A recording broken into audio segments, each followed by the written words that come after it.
sorry, I need to see the name of the institution. It's I'm sorry, Bar Ilan University in Israel. He has also been the, I think, associate dean of the same university. And most importantly, he's currently the editor-in-chief of the Journal of the Lower Genital Tract Disease. So, Mr. Bornstein, the talk that we will hear from you is management of persistent vaginitis, and we're all ears. Thank you. Thank you very much. Thank you all for inviting me, especially Dr. Billy Rakis. I have no disclosures. Actually, this is a huge challenge because I gave a similar talk last year, and obviously I don't want to give the same talk, so I had to add quite a few and new issues to this talk, and I hope you will notice that. But of course, in Greece, you start from the beginning, and I didn't know, but this Aphrodite of Cnidus is one of the first life-size representation of nude female form in Greek history. And this is from the 4th century BC.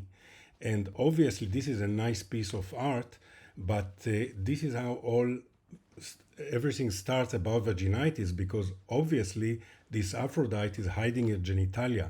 So it was very, very hard to examine a woman patient at these days, 400 century BC. It took about 5,000 years until Rodin showed the genitalia.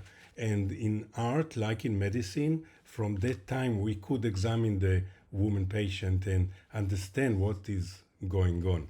So what else is new? Something new which you might find interesting is the ISSVD, the International Society for the Study of Vulvovaginal Disease, has issued a booklet about all causes of vaginitis.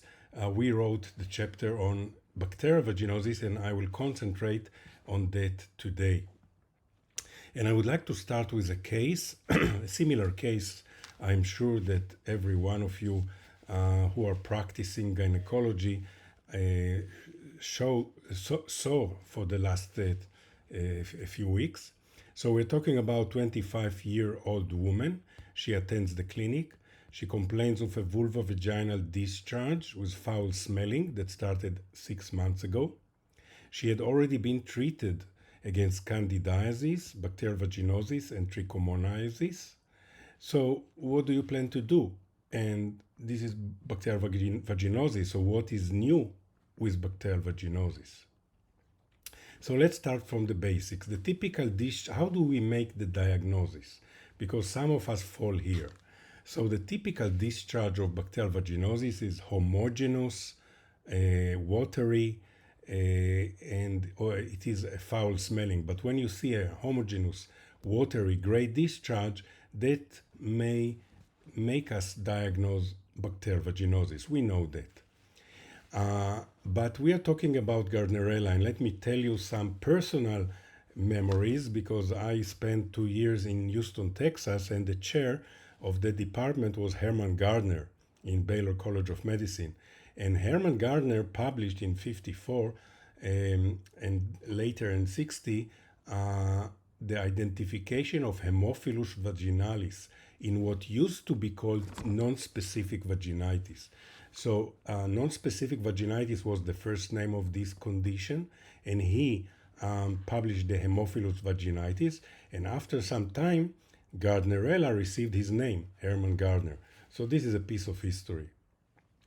So again, how do we define it? So we said the homogeneous gray discharge and the amine test. If we go to the bacterial vaginosis definition, it is actually not one specific bacterium that is causing it, and this causes a lot of confusion. Bacterial vaginosis definition talks about replacement of the normal vagina flora by anaerobic bacteria, including Prevotella, Mobilancus, Ureaplasma, Mycoplasma, and Gardnerella.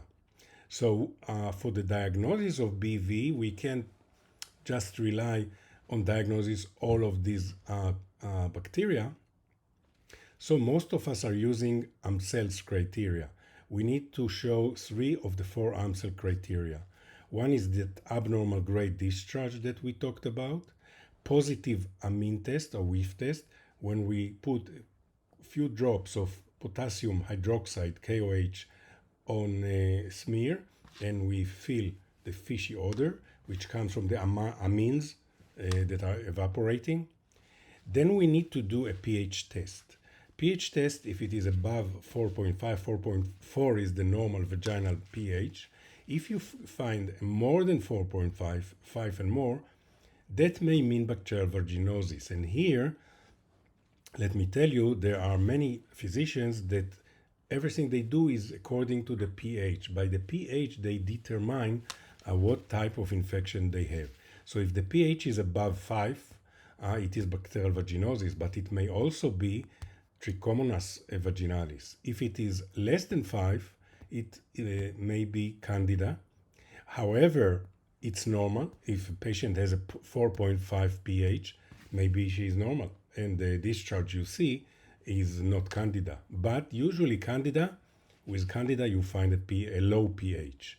With the high pH, the pitfalls are symptomatic cervical ectropion, where discharge from the ectropion is usually basic, or chlamydia cervicitis, which is of course a pus producing cervicitis, and there the pH is also above 5. So it is not very specific, the pH. So what did we have? We had the abnormal grade discharge, the positive amine test, the pH above 4.5, and then because these are not so specific, they added the clue cells, and at least 20% of the epithelial cells need to be a clue cell. Just to remind you what is a clue cell, it is an epithelial cell covered with bacteria, especially on the edge of the cell. You can see it's not clear cut. There are no leukocytes. Actually, there is no pus, only a discharge. And because there are no leukocytes, it is called vaginosis and not vaginitis. Just to remind you of a normal smear full of lactobacilli, no pus, no leukocytes, and the cells are very clear. So this is a normal vaginal discharge. Clean background, clean epithelial cells, lactobacilli present, no leukocytes, so it's a normal smear. Going back to the clue cell, what is a clue cell? This is an epithelial cell where the bacteria, all kinds of bacteria, mainly Gardnerella bacteria, stuck to its surface. Mainly you see it on the side, and here with a gram stain you can see the bacteria covering the cells, but also the background. Here is a scanning electron microscope of a normal cell, and behind it a cell covered with Gardnerella bacteria. Again, a normal cell and a cell covered with the bacteria, the clue cell. Then the Nugent score developed. Nugent score is actually in many laboratories the golden standard of diagnosing bacterial vaginosis. Again, the cells are covered with bacteria, and you can see 3 types of bacteria. Lactobacilli is the normal type. Gardnerella and Bacteroides are smaller, abnormal, and the curved bacteria is Mobilancus. So the less lactobacillus you have, and the more other bacteria you have, the score increases. And when the score is high, above 6 or 7 or 8 of 10, you can diagnose bacterial vaginosis. But as you all know, for that you need a microscope. And let's admit it, most of us don't have a microscope at our clinic. I do, but many of us who are doing routine gynecology or even colposcopy don't have a microscope. And even if we have a microscope, I'm not sure that all of us can exactly diagnose a clue cell. You need a phase microscope if you really want to diagnose that. So what do? So enzymatic tests were developed for the diagnosis of vulvovaginitis, especially bacterial vaginosis. The first one was the awesome BV Blue. The good thing is that it takes about 10 minutes. Sensitivity is not bad, between 88 to 94%. The golden standard probably is the Nugent score, and the specificity is high. Other tests were the FEM exam and the quick review. They are detecting the various amines that are coming out of that infection, and also combined with a pH, a high pH. But you see, the other tests are not very sensitive. Therefore, a molecular test was developed. The first molecular test is hybridization, and it's the Affirm VP3 assay by BD. Again, a very nice sensitivity and specificity. But what's the problem with all these tests actually? That even if they are positive, they do not rule out other conditions, for example, candidiasis. You want to have a test that will show you what is going on in the vaginitis, in the vagina. BV is one of them. Sometimes it is coming with trichomonas or with candidiasis. So that's why the NATE was developed. NATE is nucleic acid amplification tests, and there are quite a few. They're using PCR and modern types of molecular medicine to diagnose the microorganism, and they can give you at the same time the results for bacterial vaginosis, candida, and trichomonas. They can also, in the candida species, differentiate between various subtypes of candida, like glabrata, tropicalis, and so on. And they have quite a nice sensitivity and specificity for almost all those microorganisms that we are interested in. So I show here four studies. One is for the C gene, one is for the Aptima, the BD, and the MES swap, so the new swap. So the advantage, they are unaffected by the presence of multiple infections, and because they diagnose all the infections, it was a claim that they can lead to a reduction of the preterm delivery. This comes from some publications that say that if you have a BV during pregnancy, you have a higher chance of preterm labor. It is controversial, but of course the NATE tests increase diagnosis. They are also costly, so that's their main disadvantage. But the real problem is not only to diagnose bacterial vaginosis, but mainly what to do when it comes back. I'm sure all of you know how to treat primary bacterial vaginosis. I'll show you how, but the main problem is why does it come back and what can we do? Because they will probably refer patients to you for recurrent BV. So let's go quickly on the diagnosis. What is recurrent BV? It's when you have 3 or more confirmed breakouts per year. 3 or more confirmed breakouts per year. Up to 80% of women that we diagnose with BV will recur at 9 months. What do? Retreat. Some people say treat again. Some people say treat the partner and vice versa. That doesn't work. Twist came in 2005 when they found out that BV forms a biofilm. The atopobium and the Gardnerella form together some kind of a biofilm, a membrane. The bacteria are stuck inside, and it's full of debris, and the antibiotics you give cannot reach in there. In fact, this is the biofilm. It covers the vagina, and every treatment you give doesn't go into it. So patients with BV may develop a dense biofilm.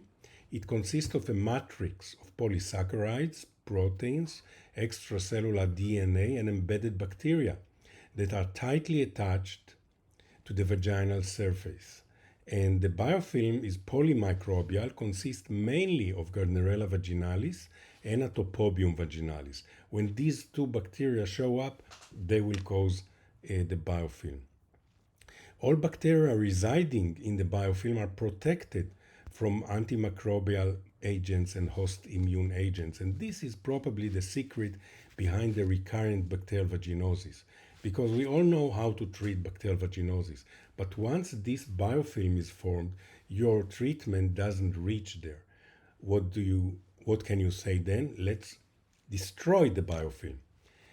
So I will start with the treatment, the basic CDC recommended treatment. First, saying the treatment of asymptomatic women is not routinely indicated. If you find a BV in a smear or in a pap smear, it is not routinely indicated unless they are complaining of a foul vaginal discharge. No strong evidence for the treatment of the male sexual partners. That they probably will not reduce recurrence, because from time to time people say if it comes again and again, treat the male partner. That's very nice, but probably this will not prevent recurrence. So the main basic therapy is metronidazole 500 milligrams twice a day for 7 days. There were attempts to reduce the days, one dose, 1 day, 3 days. The best is 7 days. Stick with the 7 days because it takes 7 days to eradicate the bacteria in this condition. So metronidazole for 7 days. There is also a topical therapy, metronidazole gel. You give it once or twice or 3 times, I'll talk about it, for 5 days. The good thing about that gel is that you can increase the dose. When you give oral therapy, you cannot increase the dose. More than twice a day will cause the patient nausea, sometimes vomiting. It's not a stomachache. It's not a very easy medication to take orally. But vaginally, if you have a stubborn case, you can give not once, but you can give 3 applications full or 3 times a day. So that's the good thing about the topical gel. Remember that when you have a recurrent disease, you can give more than once a day the gel. You can give it even 3 times a day. The second line is dalacin, clindamycin, either cream or ovules, mainly the cream, once a day for 7 days.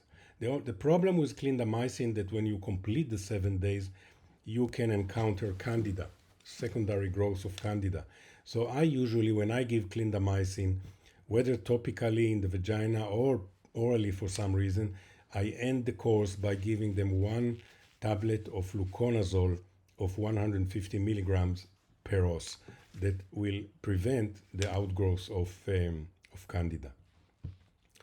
So many people talking about vaginal flora and the microbiome. And Jacques Revel, a seminal paper, talked about 5 community states of lactobacilli. And what the thing to remember is that a low diversity lactobacilli dominated vaginal microbiota is protective when there is a low diversity, mainly one organism. On the other hand, non-lactobacillus species dominated or higher diversity vaginal microbiota is actually dysbiosis, and that is associated with risk of infections. And BV, for example, is associated with what the community state number 4, which is a non-optimal one. So there was even a paper in Nature Medicine that proposed to take vaginal discharge from a patient, a healthy patient, and implant it in a woman with BV. Problem is, only 4 patients were diagnosed, 3 were successful. I heard they are coming back still, and I don't know many women who will accept transplanting other women vaginal discharge in their vagina, and there is no continuous paper so far. So let's go back to destroying the BV biofilm. This is our best chance to eradicate bacterial vaginosis. So how do you eradicate a membrane or a biofilm? So one therapy is to combine metrogel with boric acid. One word about boric acid. Boric acid or borax does not do anything for BV. It's not a treatment for BV. It's a good treatment for candida. It's a good treatment for recurrent candida, but not for BV. So why do I add it here? The metrogel will eradicate the bacterial vaginosis. The boric acid will eradicate the biofilm. And together they have a synergistic outcome, and you should give it twice a week for 3 months. Twice a week for 3 months. We're talking to prevent recurrent for 3 months. So this is the first line to destroy the BV biofilm. Today there are also dedicated medication to destroy the biofilm. For example, Vivagel. In some countries it calls betadine, but it's not betadine, it's not polydine. This is a vaginal gel that contains a molecule that prevents the bacteria from adhering to the vaginal wall, thus inhibiting the formation of the biofilm. So Vivagel or betadine BV gel is a new kid on the block, and that can also prevent or destroy the biofilm and prevent recurrences of BV. Let me show you a nice approach. I showed it last year, but I think it's nice. I will repeat it. I studied it or learned it from Gary Ventolini. Unfortunately, he passed away last year, but his method is very, very simple and clear. Gary Ventolini says, prepare a diluted acetic acid solution. You take a vinegar from the supermarket, apple vinegar. You take 1 to 2 tablespoons in a cup of water. You make a solution, and then from that solution, either you wash, you create a vaginal douche, and you do it first twice a day for 2 weeks, then twice a week for 2 days, and then once a week for 1 month. You don't need to continue after that. What this will do will acidify the vagina and will clear and clean the biofilm. Very cheap, very easy way to go. You don't need to go more than the 2 months here, because many people don't think that continuous vaginal washes are beneficial. If you don't like to wash, you can still prepare the solution and then use a tampon, for example. You dip the tampon in the solution, put it in the vagina for 15 minutes, circle it once or twice and take it out. This will wash the vagina and take out the biofilm, or use a swab, just a long swab that we use to when we examine the vagina, dip it in the solution and clean the vagina with it. Again, it's a 1 month treatment. Start with twice a day, and then you end up with once a week. And for my patient, it makes wonders, and they always thank me for that. So I have personal experience with that as well. One more issue is about restoring the vaginal flora, because people think that you need to give the vagina the good bacteria, the beneficial lactobacilli, to prevent bacterial vaginosis. And many people are giving probiotics. Now, my experience, and also Gary Ventolini, the late Gary Ventolini's experience, is that most probiotics are not sufficient for the vagina. They may be good for the gastrointestinal tract, but they do not restore the good bacteria in the vagina. So also a Cochrane review shows insufficient evidence for or against probiotics. It's not clear cut that probiotics work. And there are many preparations. We don't know which one of them is better or which one of them is actually work. What Gary Ventolini suggests is to consume kefir. I don't know if you know it. It's a type of yogurt, a Turkish yogurt, by the way, and it is a fermented milk drink similar to thin yogurt. It is made from kefir grains, a specific type of mesophilic symbiotic culture, and actually it has the bacteria that the vagina needs. So it goes to the gastrointestinal tract and from there to the vagina, and there is a study showing that this works. Again, I give it to all my patients. The good thing, it is tasty, and you can take it once a day, and hopefully it will restore the bacteria to a better degree than just probiotics. What if nothing helps? This is the last part of my talk. it comes back again and again, and the patient comes and she opened the bag and show you all these medications that she took. Nothing helped. So maybe now is the time to think that maybe you are treating is not recurrent BV. Maybe we need to reconsider the diagnosis. Maybe it's time to diagnose. And this is what I called conditions mimicking vaginitis. And we all fall for that. We think it's vaginitis. We give again and again the treatment. By the way, sometimes you examine the patient, you see vaginitis, you see candida, you see BV. But listen to what she's complaining about. Maybe the main problem is not the vaginitis. For example, if she comes with burning. So let's go systematically. What conditions, what vaginal conditions mimicking vaginitis? So this is what we call DIV, the squamative inflammatory vaginitis. Not all experts recognize it. It's a pus. It's a discharge that looks like a pus. When you look at the microscope, you see a lot of polymorphonuclear. But, miracle, there is no microorganism. It's a sterile discharge. So sometimes you have a discharge that looks like pus, nothing grows in the culture, in the microscope you don't see any bacteria. So this is DIV, purulent but sterile discharge, negative workup for infectious causes. This is an inflammatory vaginitis of non-infectious etiology.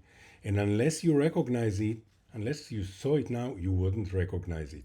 And many women receive again and again courses of antibiotics while their pus is not coming from a microorganism.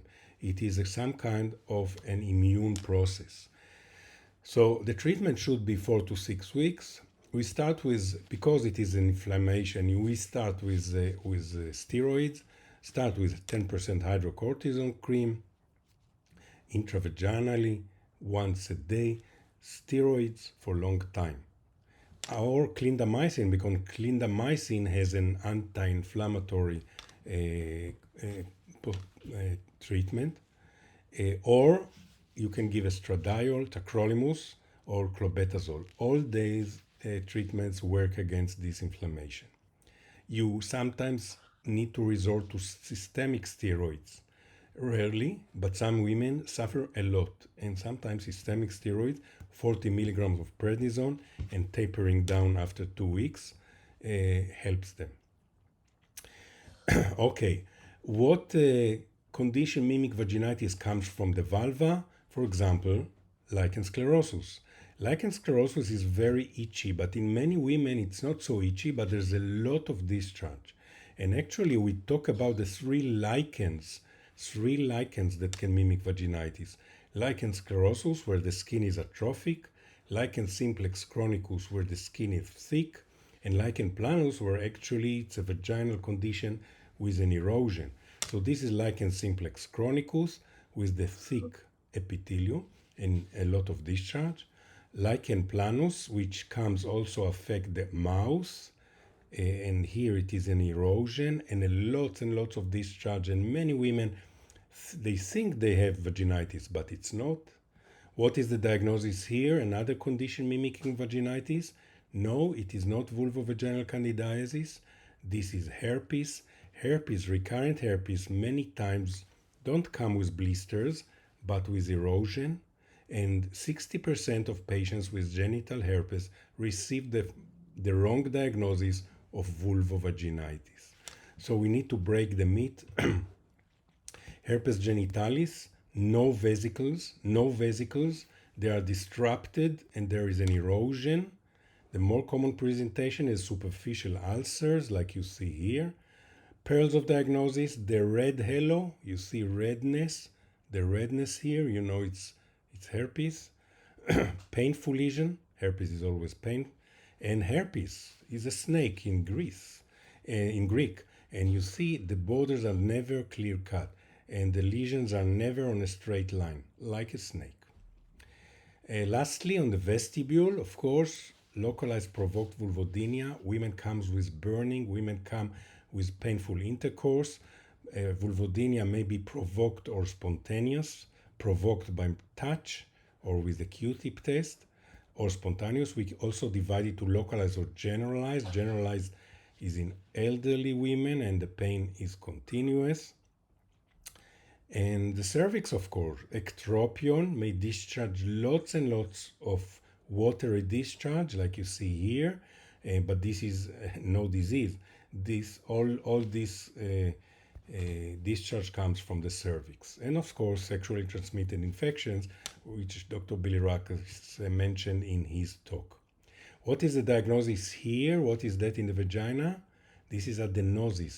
This woman received DES, maybe the elderly here, they know what DES, it was given for the treatment of complication in pregnancy many years ago, until 71, so some women still alive with that. It was stopped when they realized that it caused adenocarcinoma of the vagina and various malformation of the uterus. But here in the vagina, there's a lot of columnar epithelium with discharge a lot. So the take-home message from my lecture: many lower genital tract conditions look like vaginitis. Think about conditions mimicking vaginitis. Whenever a patient suffers from recurrent vulvovaginitis again and again, and the conditions that I mentioned in the vulva, the 3 lichens and genital herpes. In the vestibule, it was vestibulitis or vestibulodynia. From the vagina, DIV, the squamative inflammatory vaginitis, where there is no microorganism. And in the cervix, cervical ectopy or chlamydia cervicitis. And thank you very much for your attention.